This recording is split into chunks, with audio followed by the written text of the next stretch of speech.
enjoyed the briefing. Thank To me, you so much. I've been a correspondent for decades.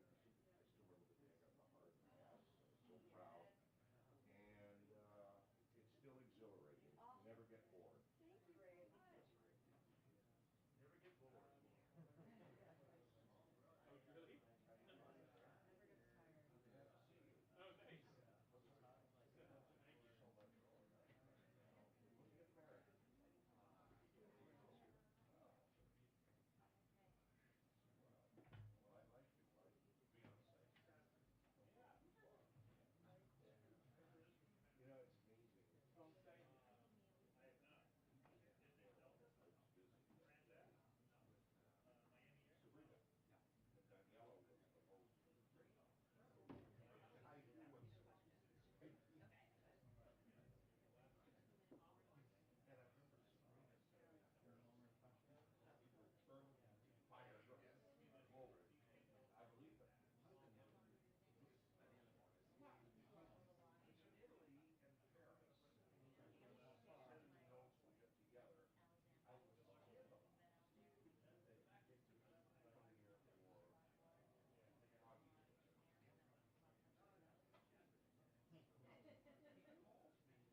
2-minute warning to briefing. 2-minute warning to briefing. Thank you. There'll be 2 minutes, usually just outside. Please. Yeah, this is the most 2 minutes that we've had. We're good. You can start now.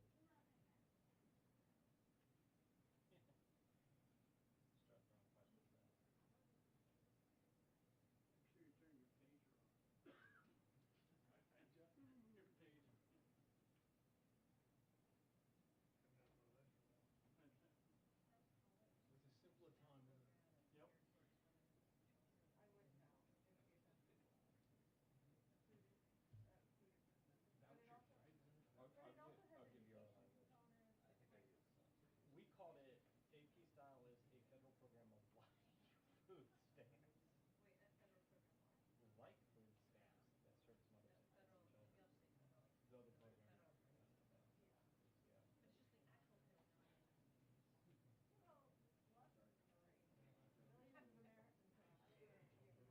And that's great,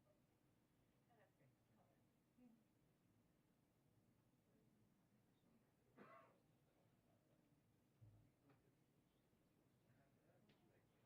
But I think that like the shortage of that one has like caused people to record. Yeah. And I don't think there's like nothing, like our research, like breastfeeding infant formula is just devastating for breastfeeding. I can't imagine anything worse than being a mother whose kid is too young to eat something and like, Yeah, or like in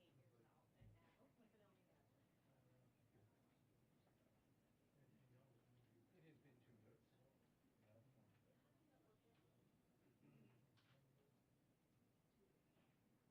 yeah, or like desperately, I don't want to be like desperately want the toothpick to be put in, Right. you already hate yourself and now keep it on the other. It has been 2 weeks. Yeah. It's a song too.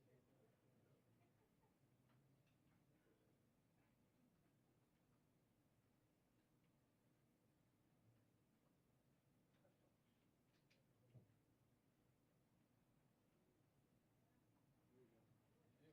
Hi, everyone. Hi. All right.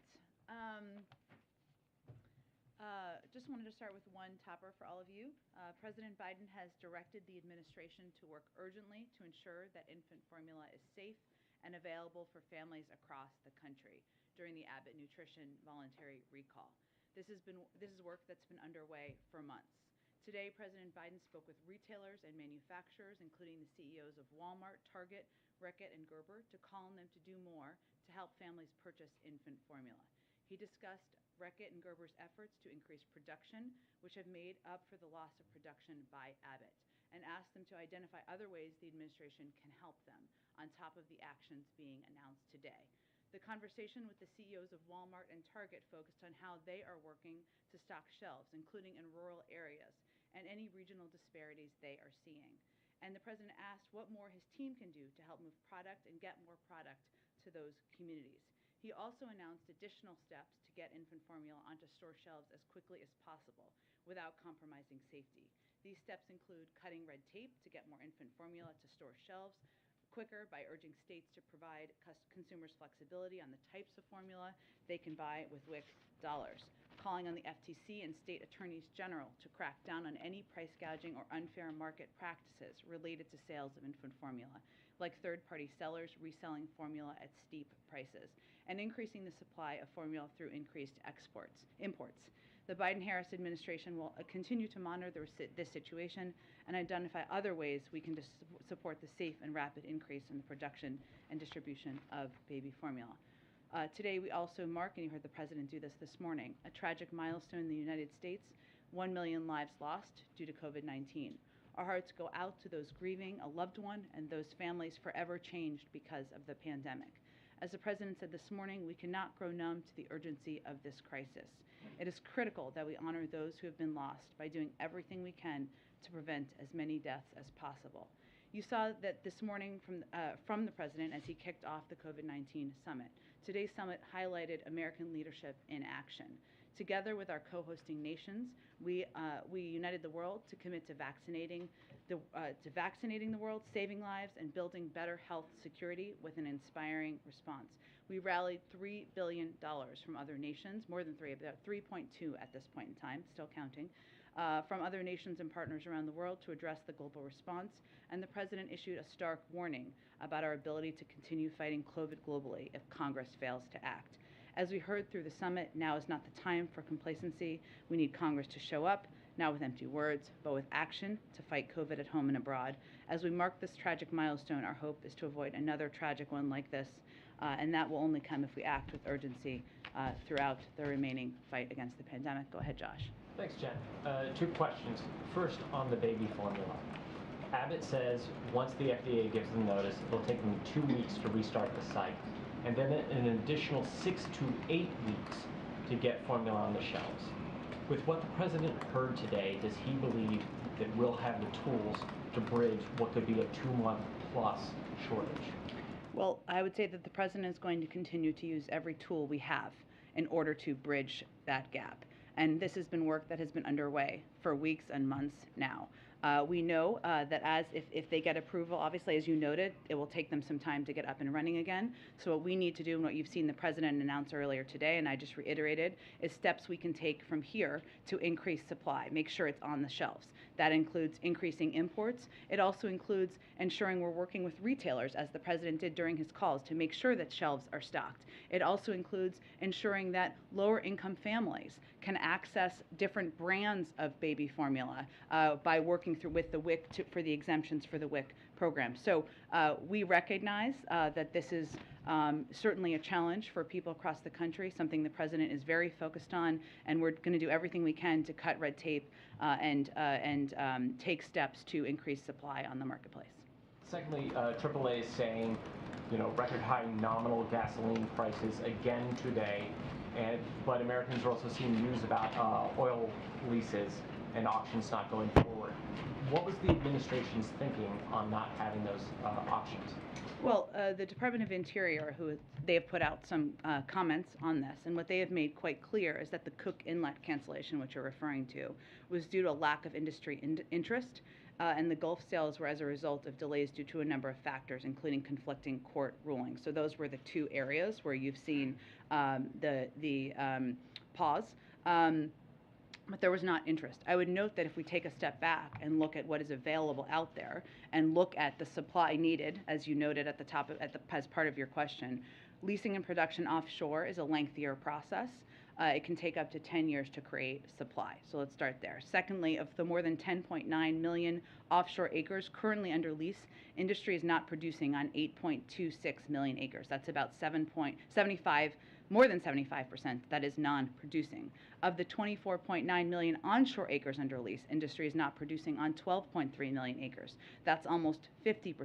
And there are also over 9,000 onshore permits that have been approved and are waiting to be used onshore. So just to reiterate, while we expect U.S. production is expected to increase by over 1 million barrels a day this year and hit a new record next year. These specific actions were as a result of lack of industry interest and conflicting court rulings. Sort of the bottom line is, on formula, this is a problem. I mean, I think other parents here in the room can probably attest. I myself went to 3 stores this morning, still haven't found what we need. When will parents be able to get the formula they need? What is your best sense of when store shelves will be stocked again? Well, I think it's also important to note that the reason we're here is because the FDA took a step to ensure that babies were taking safe formula. There were babies who died from taking this formula, so they were doing their jobs.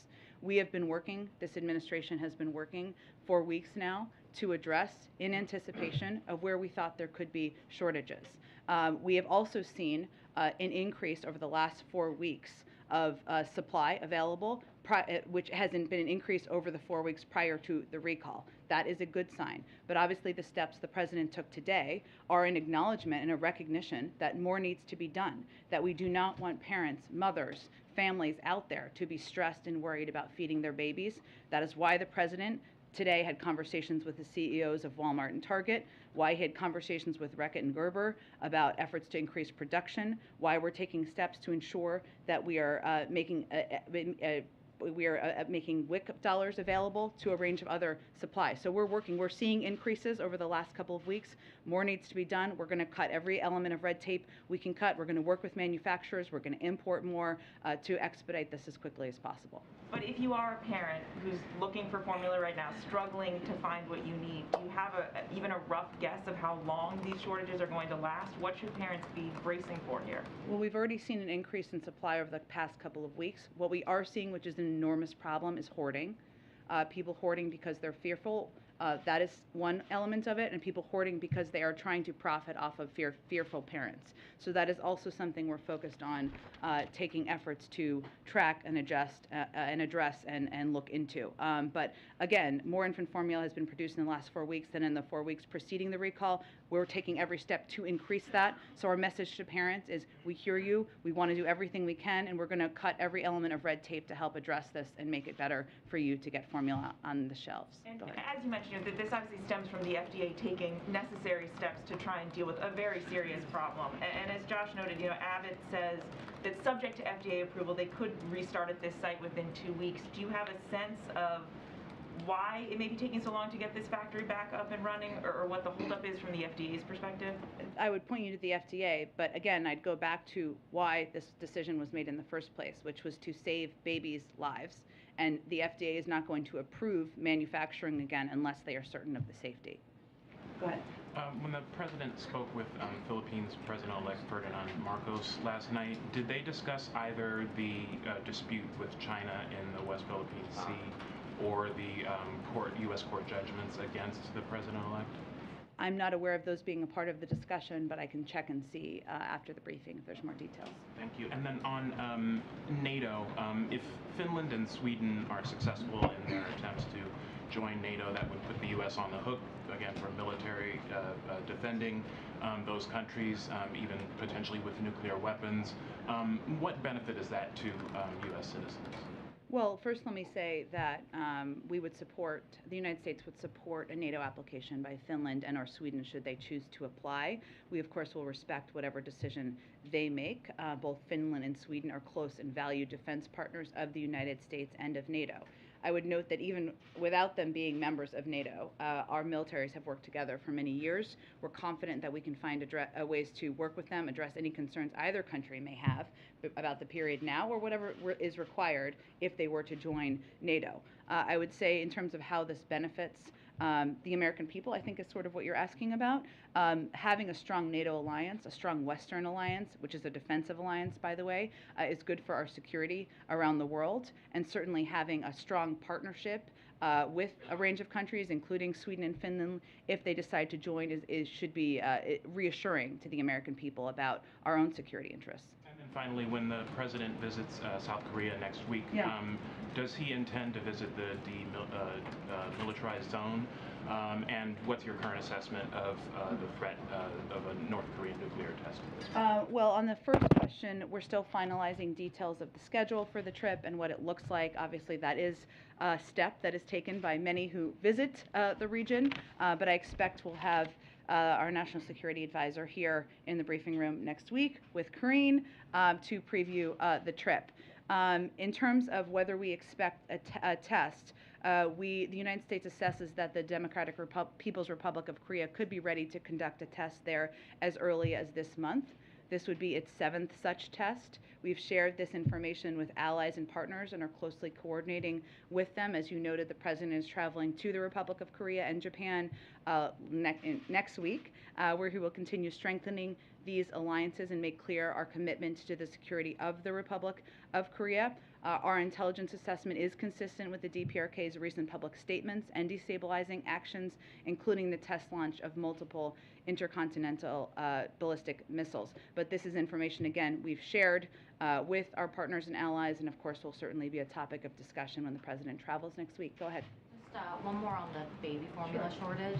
Obviously, some parents are feeling panicked and they're feeling desperate, and a big reason for that is because there's no substitute for formula if you don't have access to breast milk. I'm just wondering, if you're a parent today and you go to the store, you can't find any formula on the shelves, as is being reported across the country, what is the step that they should take? What is the administration's guidance on the immediate step they should take? Is there a hotline that they can call? Should they take the baby to the hospital? What should they do?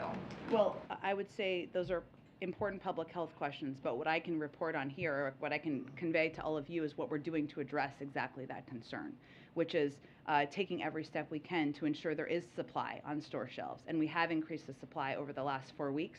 And as the president, as I noted at the top of this briefing, we're going to take every step we can to cut red tape, to ensure we're working with retailers like Walmart and CEO, that we're working with Reckitt and Gerber and others who can produce more, to ensure we are getting supply out to stores and out to retailers so that parents don't have that concern. But beyond that, that's what I can read out for all of you from here. Since you said it was a public health question, which agency should that question be directed to? Just the very practical, immediate question of, if you can't find formula and you need it for your baby to eat, what should they be doing? We would certainly encourage any parent who has concerns about their child's health or well-being to call their doctor or pediatrician. I just have one more. Just quickly on the student loan debt cancellation, can you give us a sense of whether the president is any closer to making a decision, and just sort of his frame of mind as he's thinking about what amount he would be willing to cancel? Well, I think, as I've mentioned in here before, on the campaign, when he was talking about student loans, he talked about a frame of about $125,000 a year. That is not related to necessarily what this final policy will look like, but I've used that as a point of reference to remind everyone, some who covered the campaign and some who did not, that he's always felt it should be targeted, this type of relief, and focus on the people who need help the most. I don't have any update on a final decision. I would remind you all that, again, no one has paid a dime in federal student loans since the president took office, and he's continuing to consider a range of options and policy here. Go ahead.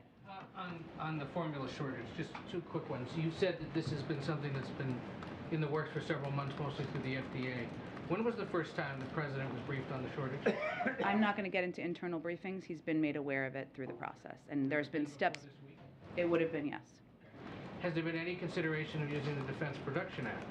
There are a range of options, including that under consideration, Ed, but I would note the issue here is that a manufacturer was taken offline because they did not produce a safe baby formula. So what we're doing here at this point in time is working with other manufacturers who can produce safe baby formula, and we've had success in increasing their productivity over the last 4 weeks, and we're going to continue to work on that.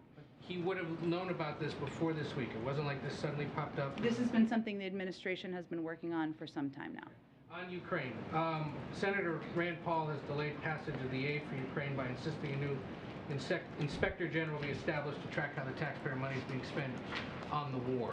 It's going to delay passage of this probably now until next week. Would the president support establishing some kind of watchdog office to track this? We've asked about this before. It's now a congressional issue. Well, I would say that we agree oversight is critical. That's why the package already includes millions of dollars to support additional oversight measures, including additional funding for existing inspectors general. And we encourage all senators to promptly pass the bill as it stands. We feel what's in there is sufficient. One other thing that was left out of it, at least in the House, was an attempt to legalize the status of tens of thousands of Afghan evacuees brought into the U.S. last year. Does the White House see opportunity somewhere else soon to convince Congress to get that across the finish line? We have been having conversations with congressional leadership about this. They are ongoing on the best path forward for this and other priorities that were not included in the package. We know this bill sends a clear message to Ukraine, to Russia, and to the world that we stand with the people of Ukraine. It doesn't mean every component of it has everything we want in it, including that as an example. But it's important to move it forward. Go ahead, Jackie. Thank you, Jen. A couple of quick follow-ups on baby formula, Sure. and then I want to get to something else. It does seem like we should have seen this coming, that maybe the FDA could have done more on the baby formula shortage. The whistleblower who used to work at that Sturgis plant warned the FDA top officials about safety concerns in October, but they didn't interview that whistleblower until December. The inspection wasn't until January 31st. The recall happened February 17th. So is that timeline acceptable to the White House? And if not, what is the White House doing to correct that at the FDA? I'm sure there will be plenty of time to take a look at if there are any issues that could have been improved here. I don't have any specific analysis of that at this moment in time. What I will note is that there has been work ongoing on this for months. That's how we increase the supply and how we're able to, increase the sales based on the month of April overall. But there's more that needs to be done. Clearly, we don't want any parent to fear about not being able to provide formula to their child. And as I noted at the top, the president is, leaving no stone unturned in addressing this. I didn't see anything in the fact sheet related to possible antitrust concerns. According to one report, 89% of the market's controlled by 4 companies. I know the president has tried to increase competition in other areas where it's consolidated, like meat packing. So is there going to be any call for increased competition in that industry coming from the White House? Jackie, it's a good question. I have not been made aware of that being a concern here, but I'm happy to raise it and see if there's more to tell you. Shift gears only slightly to Sure. crack pipes. Okay. You said in February that no money from a $30 million harm reduction program would fund distribution of crack pipes in safe smoking kits. The Washington Free Beacon reported that they went to harm reduction facilities in 5 cities, and all of those facilities had crack pipes in their kits. HHS would not say which programs had applied for funding, and the recipient list is not out yet. So I'm just wondering if the White House can say if any taxpayer dollars paid for these crack pipes. No federal funding has gone to it. And is there any oversight to ensure that when that money goes out for the program, that these organizations will not use federal dollars for crack pipes?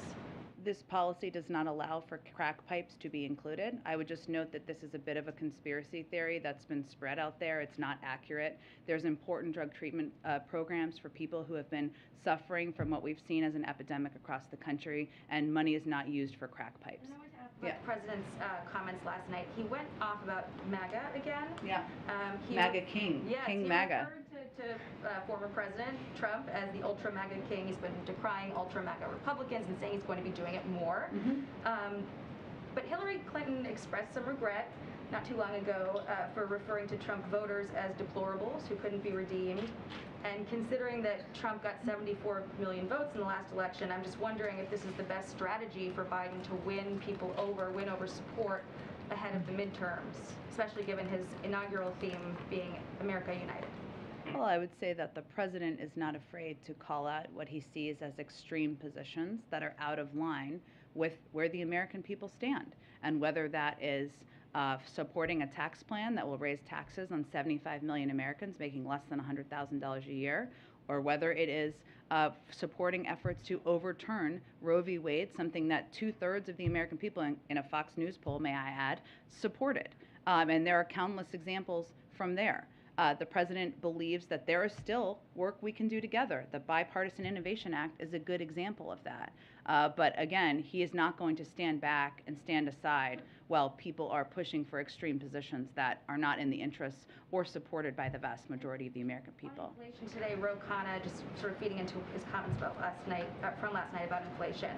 The president was talking about the economy when he was referring to ultra MAGA. And Ro Khanna said today that blaming Putin may not be effective. He said, we need to say inflation is a real threat, it's an emergency.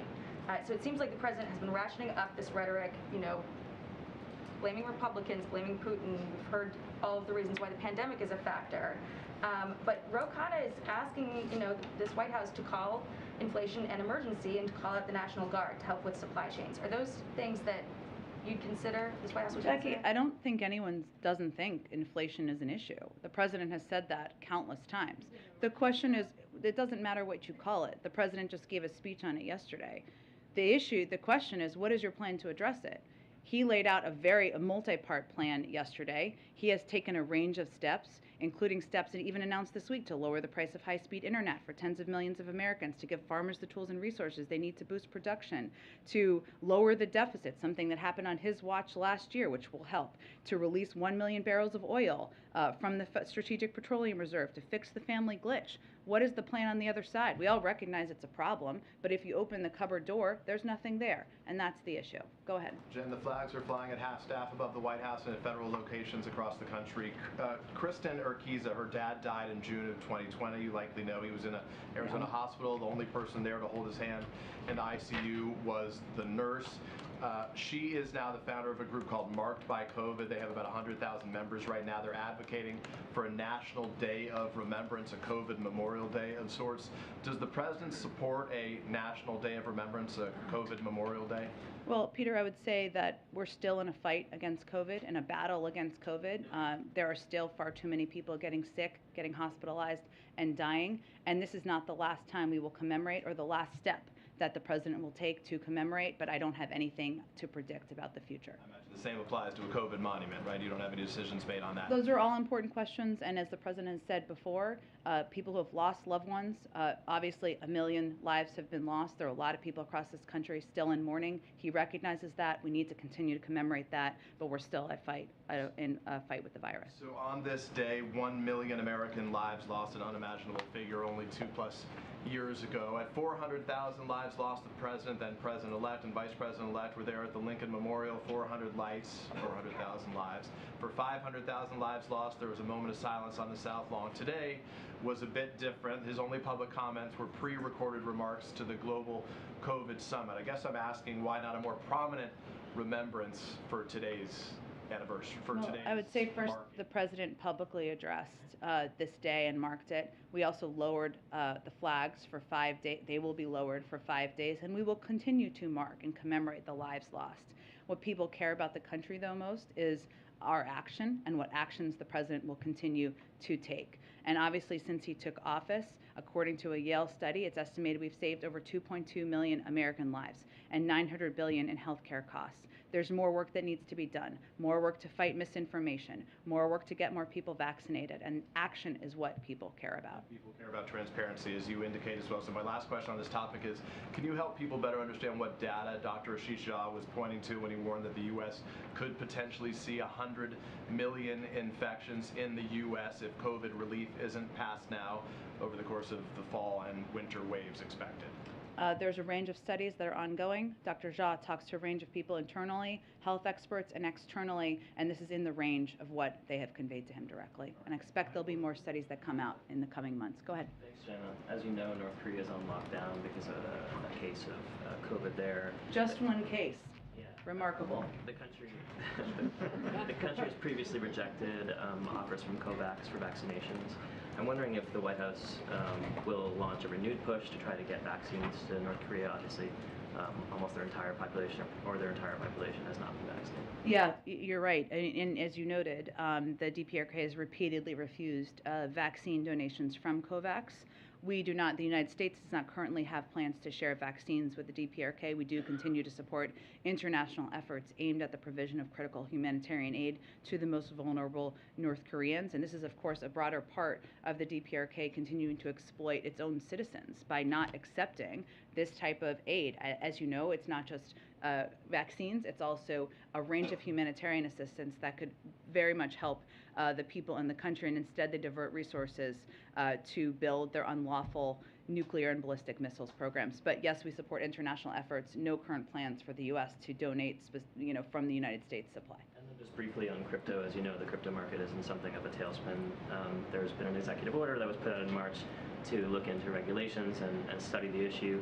Does the process need to be sped up now, given what we're seeing? Well, that was significant at the time. I know it was, only about 2 months ago, because there had not been an acknowledgement about the need to look into crypto, both the benefits and the challenges. And it's an ongoing effort to do exactly that. I know that those who are running it from the Department of Treasury and otherwise want to make sure it's thorough and that they're assessing both of those important questions, the opportunities and the challenges.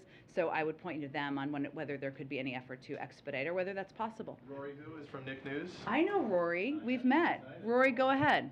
Hi, I just have a question and a follow-up. So first, there are concerns about the negative impacts of social media on the mental health of children. Will the White House take any actions to prevent these adverse effects? As a mom myself, Rory, my daughter's younger than you. She'd think you were very hip and cool, no doubt. This is a huge concern that we have, the president has, is the impact of social media platforms, their enormous power, and the fact that it is largely unchecked. It is certainly something that our Surgeon General, Dr. Vivek Murthy, has talked about in terms of the impact of social media platforms and what the impact they're having on the mental health, the self-esteem of young people. And so I would say the President, the First Lady, all of us believe that more needs to be done. And the internet has become a tool for children's education. A lot of students use the internet to learn. So how will the White House prevent children from getting misinformed from the internet? Such a good question, too. Well, I know reporters like yourself and people that other kids listen to are good voices to provide accurate information. And you coming here and asking tough questions is an important part of that. I would say that, one of the things that we encourage parents to do is, make sure you are educating yourself on all of these platforms and what information is available, and working with your kids to make sure they understand what's accurate and inaccurate. There's certainly steps the government can take, but there's also an ongoing development of new tools, and we as parents need to keep educating ourselves about what's out there so we can make sure our kids have access to good information, informative information. We watch a lot of animal videos in my house. That's all good and positive, and not access to information that's inaccurate, misleading, or problematic. Go ahead. Thanks. It's much better than Portnoy, so. Yes. Hard confirm. Go ahead. Our friends at Reuters reported that there's a new executive order being drafted to give HHS and DOJ new powers to block Chinese access to vulnerable, to Americans' sensitive information. And so I was wondering if you could give a sense of timeline on this, but also the idea that there's been frustration with the frustration within the administration over some of the slow walking of commerce on rulemaking and investigations, and that may have prompted this action by the president. Well, I would say that certainly the protection of the privacy of American citizens and ensuring that no foreign actors, whether state-owned or otherwise, have access to the information of Americans is of utmost concern to the President, to our National Security Advisor, and others. These processes can take some time to develop, to investigate, to finalize. It's not a surprise if there is a frustration by anyone who's a part of that process, but I can't speak to that from here. But I can tell you certainly ensuring we are protecting Americans' privacy is of utmost concern to the President. A minister in the Bolsonaro government said that he may skip the Summit of the Americas coming up because he wants to campaign. If he's not going, Mexico says that they may not go because Venezuela, Cuba, Nicaragua may not be invited. Are we reaching a point where this summit may no longer be successful because so many key leaders in the hemisphere, even though ones obviously that the president's had key disagreements with, won't be attending? Well, no invitations have gone out for the summit. So that is obviously something that will happen in short order, given the summit is coming up in June. I would note that Secretary of State Tony Blinken spoke today with his counterparts and reiterated not only his appreciation for the continued collaboration we have with Mexico, but also noted that Special Advisor for the Summit of the Americas, Christopher Dodd, will travel to Mexico later this month to further discuss preparations for the summit. So these conversations are ongoing. Obviously important questions about what the final invitation list will look like. We are certainly eager to host the summit, something that is our highest priority for the hemisphere, and it would be an important opportunity to talk about a range of issues, including democracy, including climate goals, including the COVID-19 response, and addressing the root causes of migration. So we are fully planning and moving forward, but no final decisions about the invites have been made yet. And then the last one, there was a report earlier this week that the president may be meeting with or speaking to the King of Jordan. Obviously, also, I think we asked last week about this possibility of a regional summit in Israel, so I'm wondering if you could confirm either of those things, and specifically on the last point, whether Saudi Arabia is being weighed as a participant in that summit. Oil production, obviously, a kind of primary concern for many Americans. Yes. Okay. First, yes, he will be meeting with the King of Jordan. I can get you the details of that after the briefing. And on the second part of your question, I think you're referring to what his travel might look like in June around the other summits. We're still finalizing what that looks like. There have been good questions about whether or not he will go to Israel, given he has committed to Prime Minister or accepted the invitation of Prime Minister Bennett. But that trip, we're not quite there yet. We're still finalizing the next trip. We have had senior members of the national security team travel to Saudi Arabia to talk about a range of issues, including regional cooperation, obviously the war in Yemen, and supply on the global marketplace. But I don't have anything to predict in terms of an upcoming visit by the president. Go ahead. Back on infant formula, Senator Gillibrand in an interview with NPR said that this is a life or death issue and that the other companies aren't stepping up, they aren't producing as much formula as they should or could be, and that she's going to ask the president to invoke the Defense Production Act on this. Is that the kind of request that will be entertained? Yes, we're exploring every option. I think when you look at the Defense Production Act, you have to ensure that it would actually achieve what you're trying to achieve, and so we're also looking at that as well. And we have been working, this is one of the reasons, obviously, the president called CEOs today of some of these vital companies to determine what more can be done, because we know that with one major supplier having part of their supply off the marketplace, one of the easiest and fastest ways to address that is to increase supply from some of the other suppliers, and also to import more, which is a step we're working to take as well. They didn't happen to ask him to invoke the Defense Production Act, did they? I'm not aware of that being a specific ask from them. I can see if there's more to read out from the calls as well. Okay. And just quickly on the COVID deaths, going back to the group marked by COVID, they're also asking the president to meet with people who've lost loved ones, to, express his empathy and also sort of feel what they're feeling. When is the last time he met with the loved ones of people who've died from COVID, and would he consider such a meeting? He certainly would, and I think even people who may not like the president probably would not question his level of empathy and compassion for people who have lost loved ones, and certainly addressing and talking about that impact is something you hear him do nearly every time he talks about COVID. He certainly would be open to doing that. I don't have anything to predict in terms of the future schedule, but yes, go ahead. Jen, some of the steps, at least two of them announced today on infant formula, seem like things that could have been announced steps that could have been taken earlier, and any woman following this on any mom's list or whatever has known of rumblings of this crisis since nearly the plant shut down in February. Why did it take so long to announce the steps you announced today? Well, again, some of these steps we've been working on just because we haven't been announcing them publicly, including increasing supply and working with producers and suppliers. Some of the challenges we're also seeing, let me just note it, and I noted this a little bit earlier, is this hoarding issue. And we have been calling on retailers to impose purchasing limits to prevent the possibility of hoarding, because we know that is an issue. Again, sometimes it's people who are fearful, which is understandable, but also it is also, there's an element of people who are trying to benefit financially off of that fear, which is where we have a concern. But since the recall, we've been working nonstop to address and alleviate supply issues by working with these retailers, engaging with the FDA on additional steps we could take. And obviously we're talking about laying all the specifics out now. Go ahead. Briefly, on a different topic of Ultra MAGA. Now, you saw Representative Lee Stefanik saying, "I'm Ultra MAGA and I'm proud of it." Former Trump super PAC blasted out a t-shirt of him as an Ultra MAGA Superman.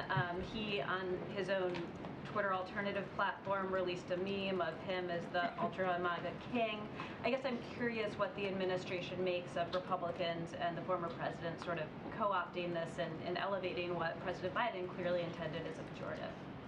Well, I think if that means that the individuals you mentioned are embracing their opposition to a woman's right to make choices about her own health care, if they're embracing a plan that will raise taxes on 75 million Americans, if they're embracing the importance of fighting Mickey Mouse over virtually any other issue, I guess that's their platform. Good for them. We're happy to have a debate about that. Go ahead. Jen, at the risk of sending you back to your State Department days, I was wondering if you could come back to the embrace of Sweden and Sure. Finland for NATO, and walk us through the distinction now between their qualifications and Ukraine, now that we have invested so much more heavily in making sure that Ukraine remains an independent state and that it irreversibly could not be invaded again.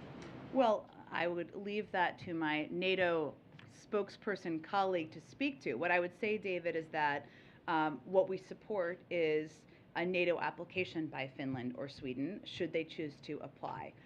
We know that they have been close and valued defense partners. There are a range of requirements I'm sure my NATO counterparts could speak to, including addressing a range of issues like corruption and how you would participate in the defense of the collective NATO alliance. But I will let them to speak to that. We of course support the NATO's open door policy and the aspirations of any country to apply to join. But I think this speaks to our long-standing relationship and military partnerships with Finland and Sweden. So you're saying that for Finland and Sweden, you're supporting their application, their right to apply, but you're not embracing yet whether or not you would actually... We would support a NATO application by Finland and Sweden, yes. Okay. And then take that the next step for us, if you can, which is to say that you've heard what the Russians how they've reacted to this. Given the debate that took place back in the 15, 20 years ago about expanding NATO and the president's concerns at that time, does he think that expanding it again just risks further provocation here? And is the benefit at this point of having them in the alliance greater than the risk of the provocation? Well, I would just like to quote the president of Finland and what he said, which I don't think I could state it better in response to this question, which is, as it relates to Russia, you caused this, look at the mirror. You know, that is, NATO is a defensive alliance, it's not an offensive alliance. Both Finland and Sweden are close and valued defense partners of the United States and NATO. They're thriving democracies. They've worked closely with NATO for years. There's no aggressive intent from NATO, from the United States, from Finland or Sweden, obviously they can speak for themselves, to Russia. But again, this is President Putin who caused this. Look at the mirror. And I think that also probably is the reason for what you've seen as public support for joining NATO increase in these countries as well. Go ahead. Thanks, Jen. One on the COVID summit, and then if I can, a follow-up to what Tam was asking about the DPA. During the summit today, did the U.S. hear any concerns from other countries about the delay in securing U.S. funding for the global effort, or that there's a potential that that funding will not come through if Congress doesn't move forward on it? I don't have a thorough readout. I need to point you to other countries to speak to what they did or didn't express. I would note that the Vice President, in her comments, specifically highlighted the need to get additional funding, including the $5 billion that is for international COVID relief, which is part of the 22.5 we requested. And she did that because there's a recognition, acknowledgement, that we want to continue to be part of this effort, to continue to lead this effort. And without that funding, we won't be as well positioned. I would note that what is a success from this summit is, of course, the fact that we have been able to put together $3.2 billion in contributions from a range of countries attending to this global effort, and that is was part of the purpose to ensure that we were elevating this, working together, coordinating, to prevent complacency, to prevent deaths, to prevent and plan for future variants. And that kind of money from other countries is an important step forward. And to follow up on the DPA question, obviously baby formula is a very specific product, but is there a lesson that can be learned from the COVID supplies of PPE and vaccines and scaling up production that the administration could apply to this situation right now? That's a very good question, Karen. I think one of the challenges in the cycle of the supplies here is that companies are going to produce what the market needs, right? And if you look at things like tests or masks, back in the fall, remember, we had a shortage of tests. The summer, we had an abundance of tests to the point where companies were shutting down manufacturing. So the challenge is that it's about what the demand is in the marketplace. And obviously now there's high demand because there's a shortage because of this recall, which was done again to save babies' lives. Clearly our efforts and focus now is on increasing supply from other suppliers and importing more so that we can meet the current demand and needs now. Go ahead. Thank you so much. Another one on baby formula. There are families with babies who are sick and relying on specialty mix that I understand are only manufactured in this plant that is offline now. So what's the plan for those families? I addressed this a little bit yesterday or the day before. I guess it was the day before, which is part of our effort is to ensure and work with other suppliers who can who make baby formula who can meet the same needs of children who have special needs or who have specific needs for what formula they can take to ensure that supply is on the marketplace as well. On this whole, and the FDA has been doing that, but go ahead. On this whole supply chain issue, we often hear the president saying the solution to supply chain problems is to produce in the United States. In this case, we have a product that is manufactured, I think, 98% in the United States. So how do you reconcile these two messages? You know, made in America? Because the reason for this shortage is not because there was a supply chain issue in a foreign country. That's a different issue. That's one supply chain issue. This issue is because there was unsafe product that the FDA recalled to save babies' lives. So it's just a different issue. Go ahead. Thank you. A senior administration official yesterday said that the president's trip to South Korea and Japan later this month is part of his plans for Quad policy, and he's the first administration to raise it to the leadership level. That the president has plans to visit other two countries, Quad countries, India and Australia, and when that is going to be. I'm sure he will in the future, but we have 2 foreign trips we're still trying to finalize at this point, and so I don't have any predictions about when. Is it going to be in the first term of the president? I can't make a prediction of that, but there's a lot of time left in the first term, so that's the good news. A lot of time for travel. And the second question, what is U.S. expectations from India on the 2 wars the world is fighting? One is the Ukraine war, other is the COVID-19. Well, we continue to remain in close touch with India about our efforts to rally the world to stand up against Russian aggression. That means implementing and abiding by sanctions that have been put in place. And as you know, Dilip took a trip, our Deputy National Security Advisor took a trip just a few weeks ago there to have a conversation about that. We continue to encourage countries to speak out about Russian aggression. And obviously on COVID-19, we've been an important partner with India in providing supply and vaccines and needs in their times of need over the course of the last 15 months, and certainly we'll continue to work with them on that. Go ahead. Thanks, Jen. One on Finland, one on Israel. When Russia threatened military technical means against Ukraine many months ago, you were sounding the alarm bells. You were giving very specific projections as to what the Russians were going to do. They've invoked that term again after Finland's announcement. What do you make of it? What are your concerns about Russia's response to this? About Russia's Finnish application for NATO membership? Well, I would say that the facts are important here, which is that NATO is a defensive alliance. NATO has no aggressive intent against Russia, nor does the United States, nor do Finland and Sweden. We have all long supported, before the invasion, after the invasion, the open door policy, and certainly given Finland and Sweden have long-standing important partnerships with the United States, with NATO countries. They're long-standing democracies. That's why we support their application. But beyond that, I think it's important to note what the facts are here, which is that there's no aggressive intent at all. On the killing of Shireen Abu Akleh in Jenin, you called for an investigation, a swift investigation. I guess the question is, what kind of investigation? The Israelis have extended an offer for the Palestinians to participate in a joint investigation. Should they be accepting that offer?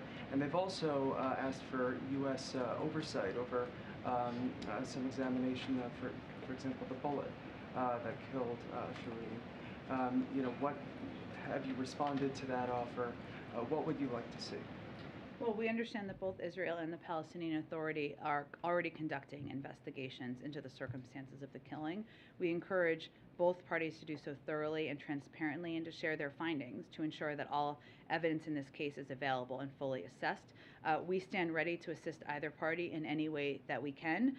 Neither side has asked for our assistance at this time, and such a request would be required in order for us to do so. Go ahead. So as part of this ultra-MAGA rollout, the president has talked a lot about sort of what the Republican what he thinks the Republican Party now stands for. He's also, thrown out some tough language, saying they were petty and mean-spirited and sort of cowering to former President Trump. Does he, but he's also said he's been surprised by that. Does he still feel like the fever will break in Washington? Well, you mean in terms of the ultra MAGA followers of the former president? If ultra MAGA, as he says, controls the party, that would be the party that he thought would come around.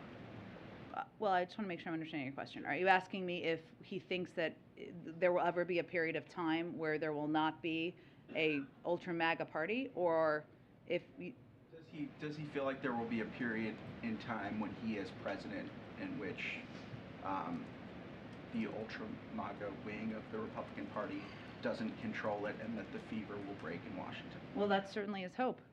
The president has long believed that Democrats and Republicans can work together to get things done. He signed 80 bipartisan bills into law last year. The Bipartisan Innovation Act is something we're still working to get through. And his view is that this is a conversation, a lot of it's happening in Washington, and they are, for the American people and the American public, a lot of these policies that the ultra MAGA wing, the MAGA king, all of the different terminology where the president's using out there, is not aligned with where the vast majority of the public is. And elected officials should be doing what the vast majority of the public wants them to do. Does the excuse me if you guys have already reacted to this, does the White House have a comment on the latest round of subpoenas by the January 6th Commission? We certainly support the work of the January 6th committee. We'll continue to support their work. We believe it's vital and essential to get to the bottom of what happened on January 6th, one of the darkest days in our democracy. So we'll continue to support their work. Go ahead. Okay, last one. Go ahead. Jen, staying on ultra MAGA and the Rick Scott yeah. Obviously, the president himself is not subject to the Hatch Act, but as the midterms start to take over basically everything, can you just talk about how the White House is navigating the distinction between political speech and official events? For and what the president is doing, or how he spends his time? In terms of the appropriateness of making explicitly political or campaign-focused messages during official White House events. Well, I would say that I am subject to the Hatch Act, as I've noted, in a sternly written letter to me. But the president is not, as you know, and he is the leader of the Democratic Party. He's also the commander-in-chief. He's also the leader of the free world. And what he is pointing out is what he sees to be a troubling trend in our country. That's a threat to our democracy, a threat to progress. And certainly, he's going to continue to draw the contrast for the American people on what the options present. All right, I'm just going to do Patsy and April because Patsy, go ahead. Jen, so on the U.S.-ASEAN summit, can you give us a sense of how hard the president will push on the issue of Ukraine?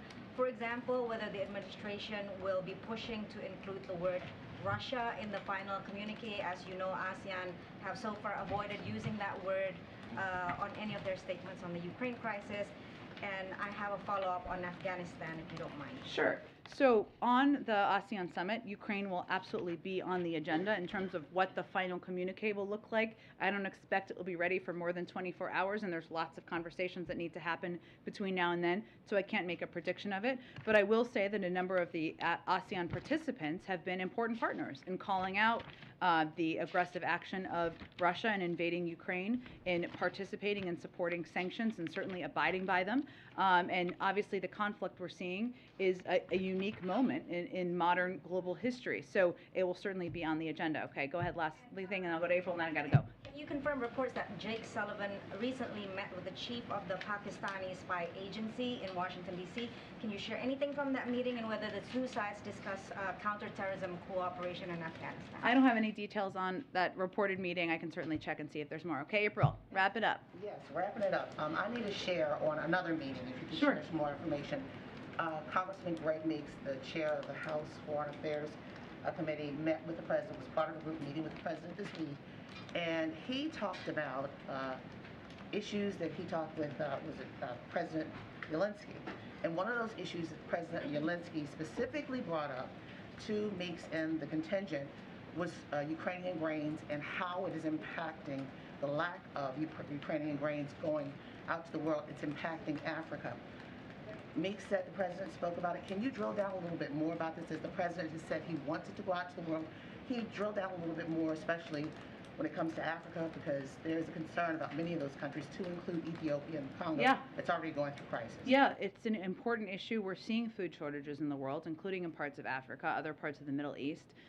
This is one of the reasons why the president went to Chicago and raised the issue of doing everything we can to increase supply here in the United States. While we don't expect shortages here, we want to be providers of American grains to the rest of the world, as we're seeing shortages in part because of the war in Ukraine. We've also provided a large amount of assistance to global food programs, global aid programs, in anticipation of what we see as a potential shortage of food, and we'll continue to work on it. I'm sorry. Does this give the president more pause that President Zelensky himself brought that issue of grain for Africa up, specifically Africa, the continent? Well, we are working on this issue and have been working on this issue for months now.